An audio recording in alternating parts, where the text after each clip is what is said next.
Dans ton nom, Jésus, je prie. Amen. Amen. Bon matin encore. Nous sommes contents de vous voir ici.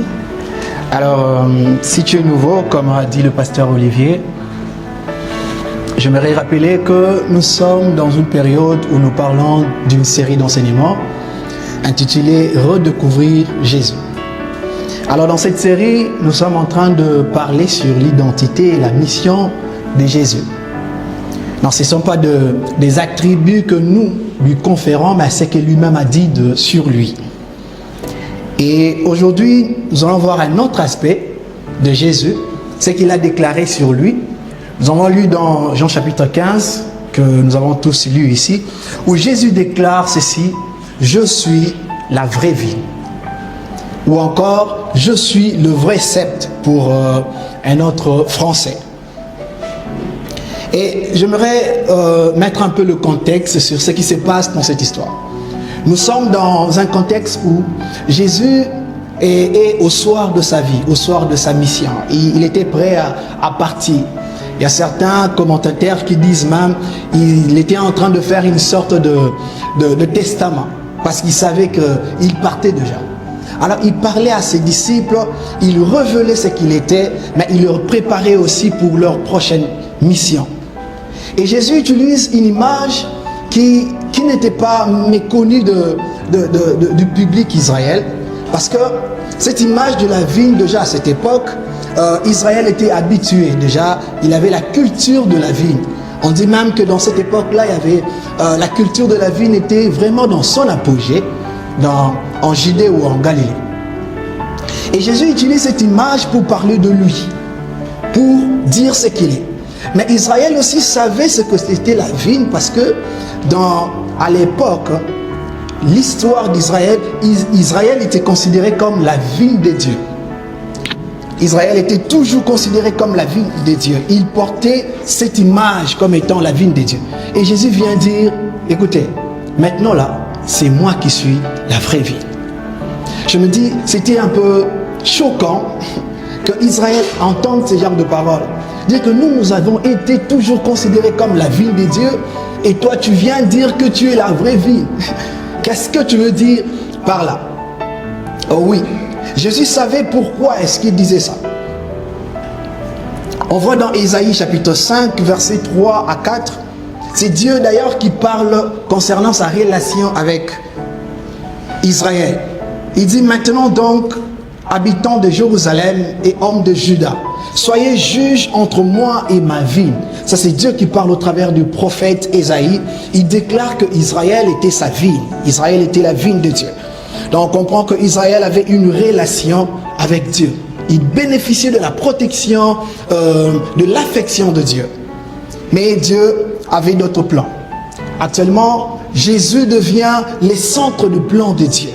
Jésus, lorsqu'il déclare cela, il parle de son identité, que désormais c'est moi qui deviens le centre. Alors l'image que Jésus utilise, il parle du vigneron, c'est-à-dire le propriétaire de la vigne. Le vigneron, c'est celui à qui appartient la vigne, ou celui qui travaille la vigne. Et pour ceux qui ne connaissent pas, je sais que peut-être vous connaissez tous, la vigne, c'est cette plante qui produit le raisin. Et Jésus utilise cette image pour parler de lui. Mais il n'a pas parlé simplement de Père, qui est le vigneron, et de lui qui est la vigne.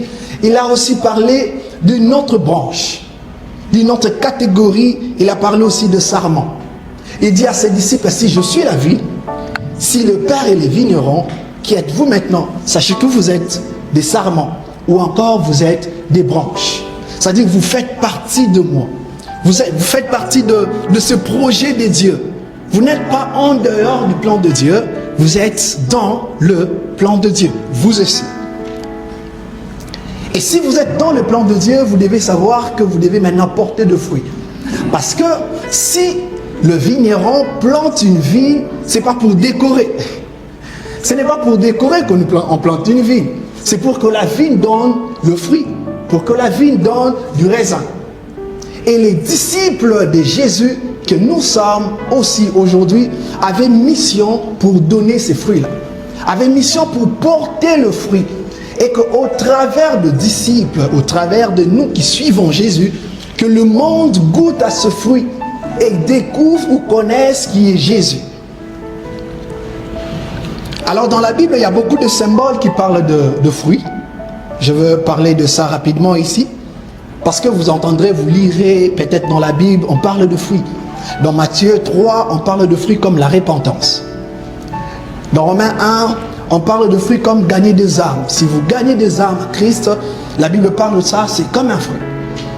Le fruit est aussi parlé dans Romains chapitre 6 comme grandir en sainteté. Et dans Galates chapitre 5, on parle comme étant des caractères de Jésus.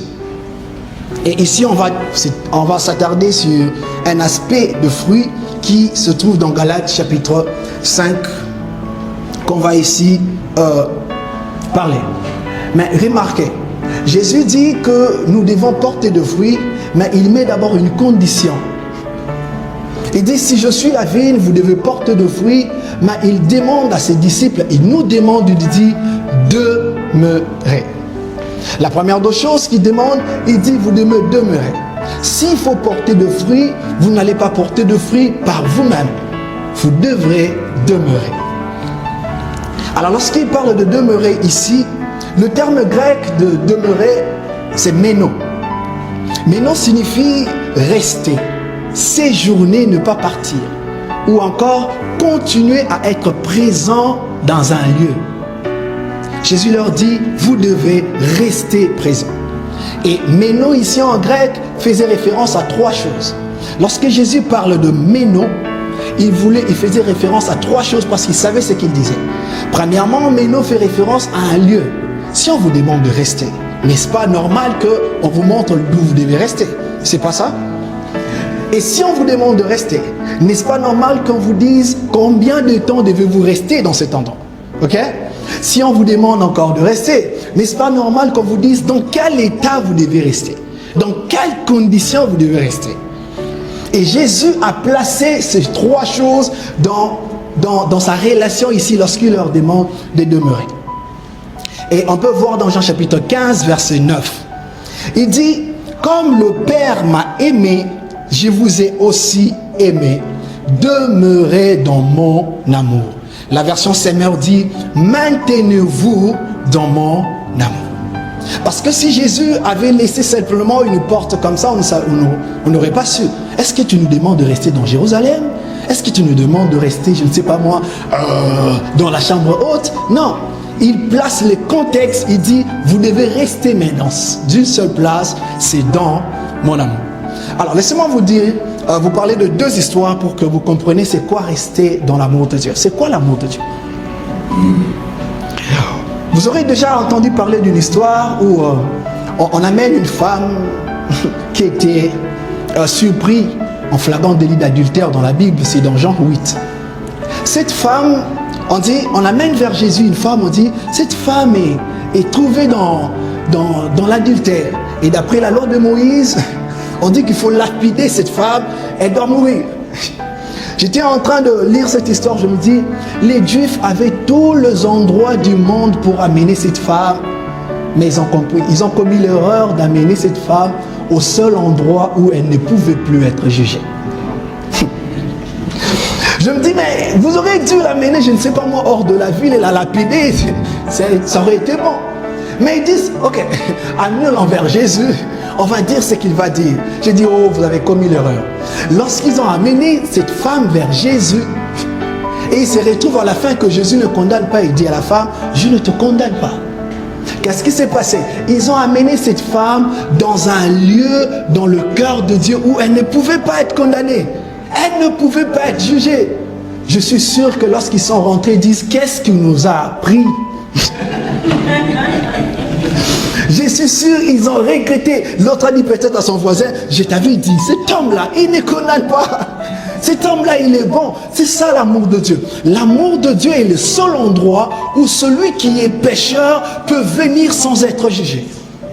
Le cœur de Dieu est la seule place où tu peux venir sans que tu sois inquiet. Oh, on va me juger, on va me rejeter. Non, demeure dans l'amour de Dieu. Jésus veut dire, dans cet amour, il y a de la place pour tout le monde.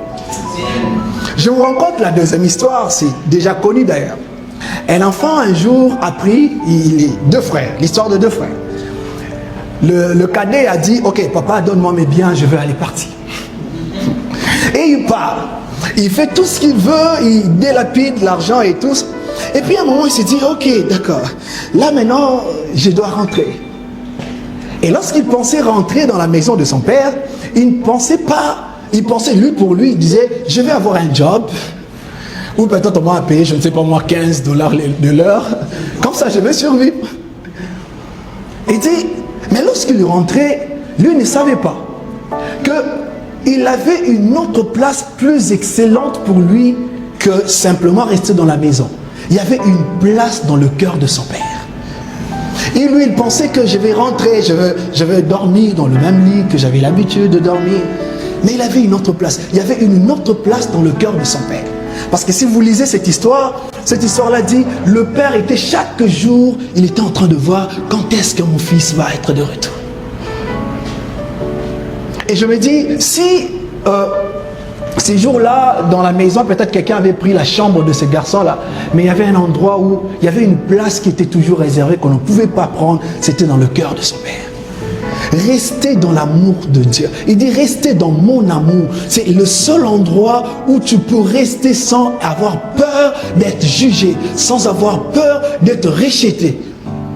Et rester dans l'amour de Dieu veut aussi dire, il était en train de parler à ses disciples pour dire que regardez, prenez l'exemple sur moi. Prenez mon amour vers le monde comme un modèle. Aimez les gens comme moi je les ai aimés.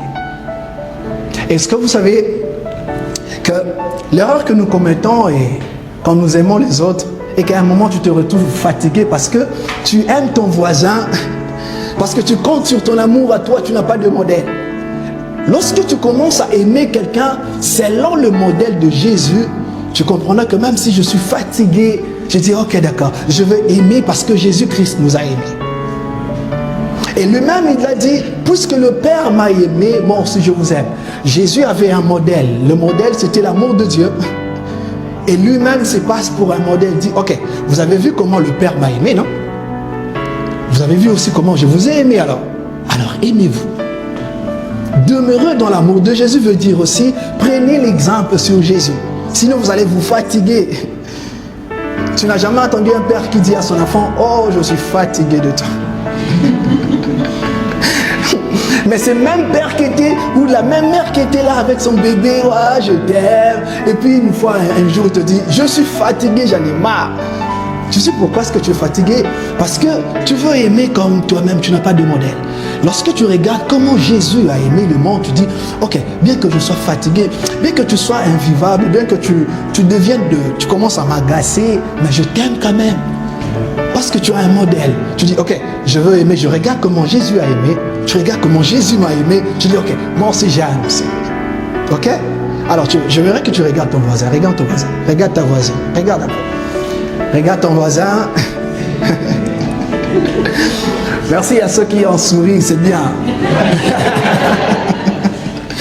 Tu vois le voisin que tu as regardé, que tu as souri, tu ne peux pas l'aimer par toi-même.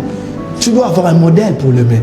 Sinon, une fois il arrivera, tu te lasses de lui. Ok? Demeurer dans l'amour de Jésus veut dire prendre son amour comme étant le parfait. Alors, maintenant il a dit, vous devez porter de fruits. Il a dit, vous devez porter de fruits. Je dis ici dans Galates 5 qu'on est en train de parler de fruits. Ici, j'aimerais rester. Galates 5, chapitre 22, verset 23 dit, mais le fruit de l'esprit, c'est l'amour, la joie, la paix, la patience, l'amabilité, la bonté, la fidélité, la douceur, la maîtrise de soi. La loi ne condamne certes pas de telles choses. Jésus nous demande de porter de fruits. Alors vous comprenez que lorsque nous demeurons, nous sommes collés, attachés à sa nature, il est évident que le fruit de cette nature soit la même chose que la source. Et puisque la source est remplie d'amour, le fruit devient de l'amour aussi. Mais lorsque vous lisez Galates chapitre 5, verset 22-23, vous avez l'impression qu'on est en train de citer beaucoup de fruits. L'amour, la patience, la bonté. On est en train de citer beaucoup de fruits. Mais pour comprendre cela, vous partez, vous lisez un autre verset pour compléter, c'est 1 Corinthiens chapitre 13, versets 4 à 7. Ici, on est en train de dire, on dit l'amour est patient, il est plein de bonté. L'amour, il n'est pas envié, il ne cherche pas à se faire valoir.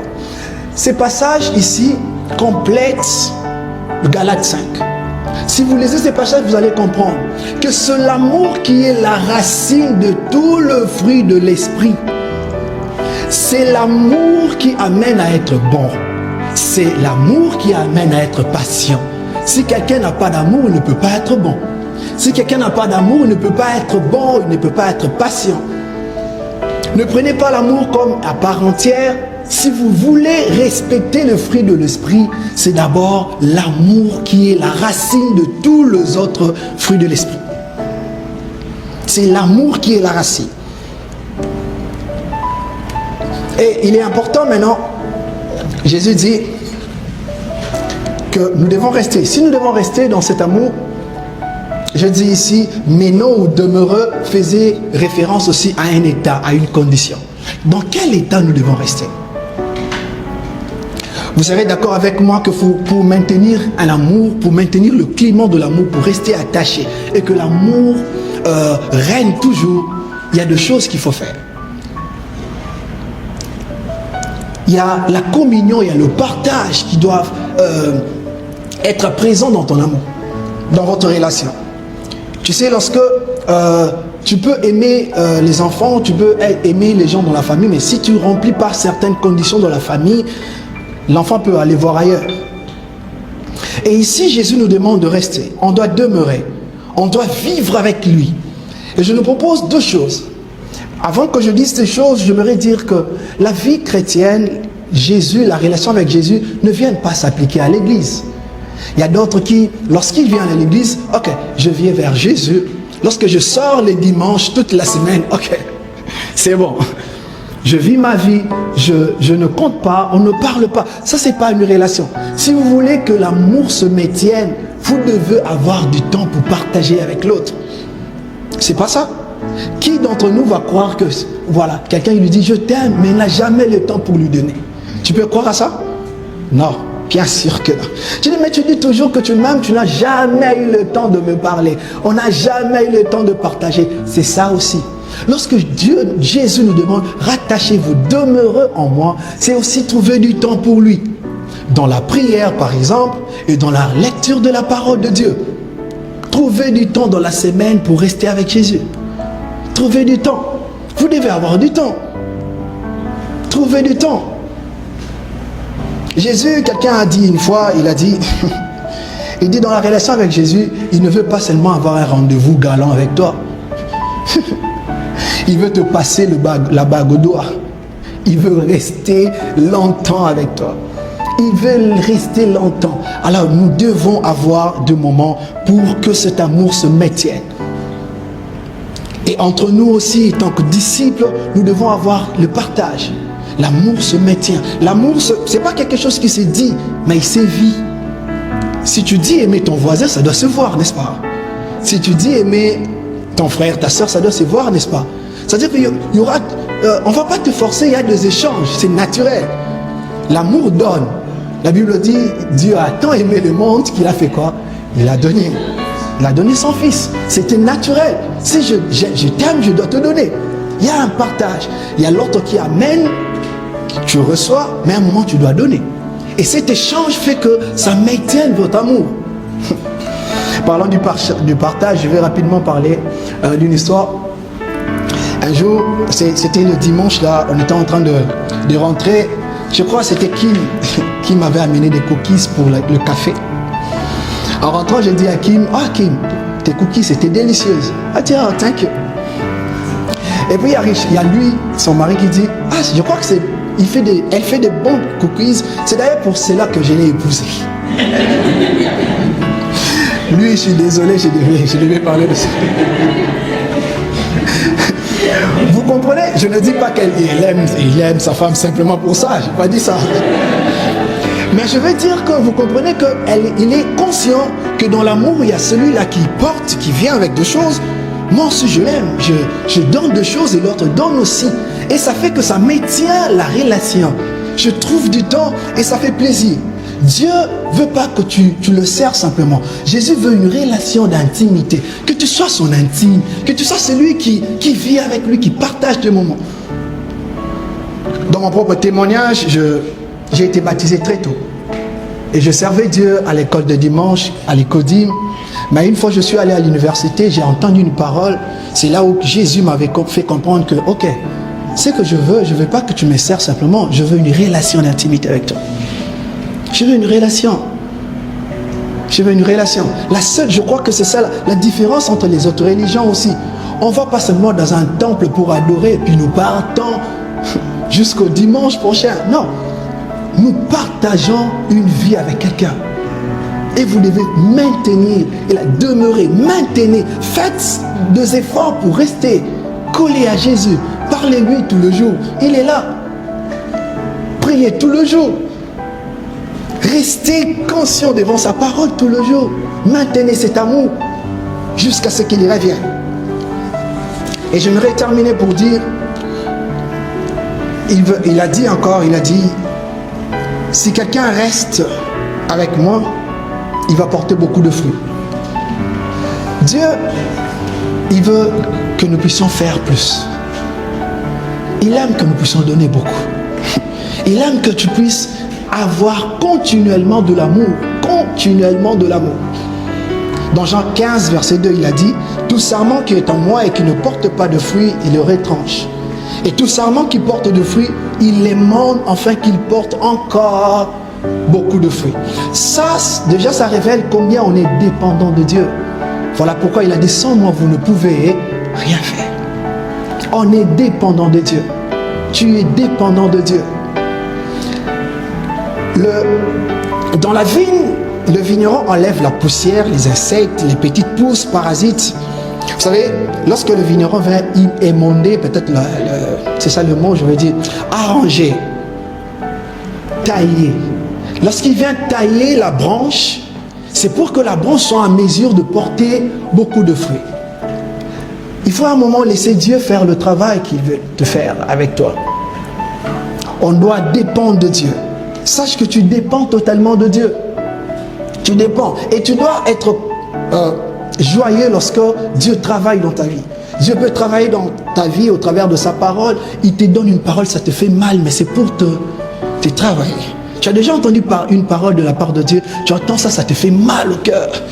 Tu te dis, ah, le pasteur Olivier a parlé de moi. Certainement, il va parler de moi.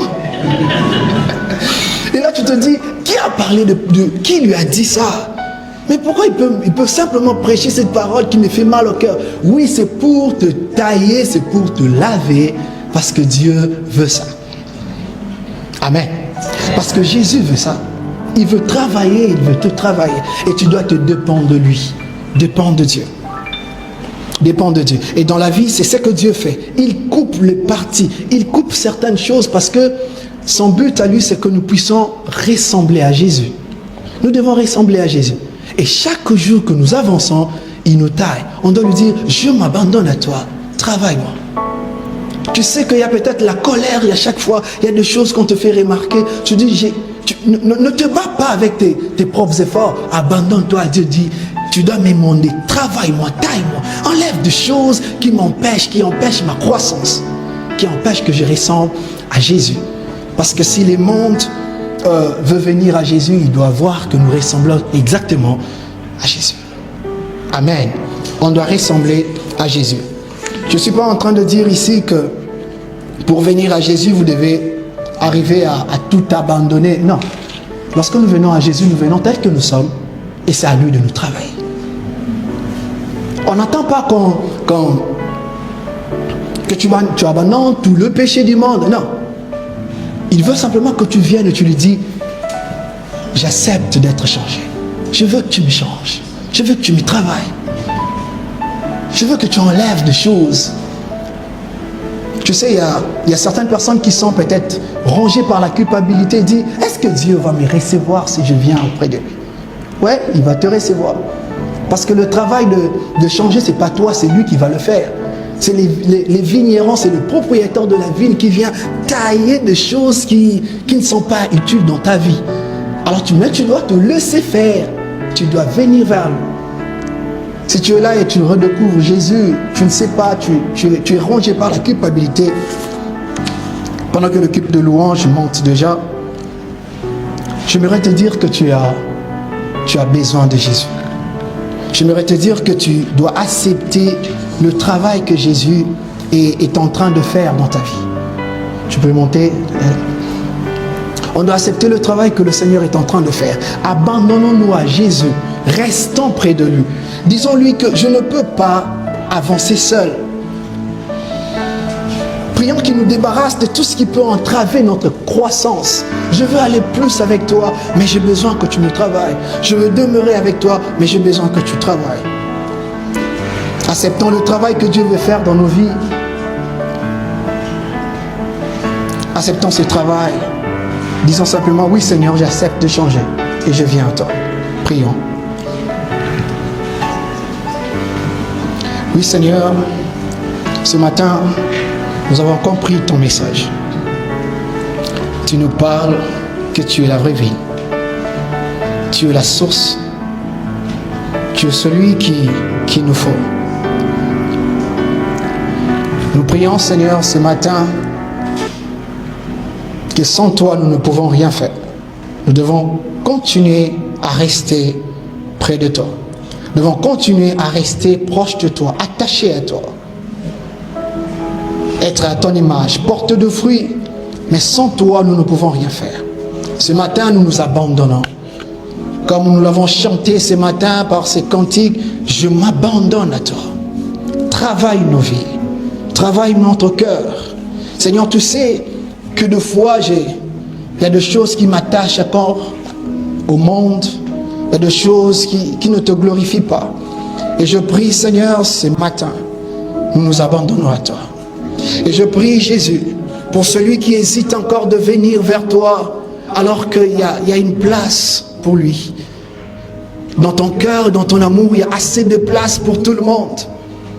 Il y a assez de place pour même celui qui était parti et qui revienne encore et encore. Il y a toujours de la place. Parle dans ton cœur. Parle à celui qui est à la maison, qui suivra ce message. Parle à son cœur, qu'il sache qu'il a de la place dans ton amour. Qu'il y a toujours de la place dans ton amour. Merci de le faire dans nos vies. Et chaque jour, aide-nous à maintenir cette relation avec toi dans cette semaine, dans la prière, dans la méditation de ta parole, dans l'amour entre frères, que je puisse partager et donner du fruit. Parce qu'une branche ne porte pas du fruit pour lui-même. Il porte du fruit pour les autres. Si je dois porter du fruit, c'est pour les autres que je le fais. Apprends-nous, Seigneur, à porter ce fruit. Au nom de Jésus. Amen. Alors maintenant, on va célébrer la Sainte Seine. Et comme Alain parlait de maintenir, de demeurer en Christ, une chose intéressante, on célèbre deux symboles.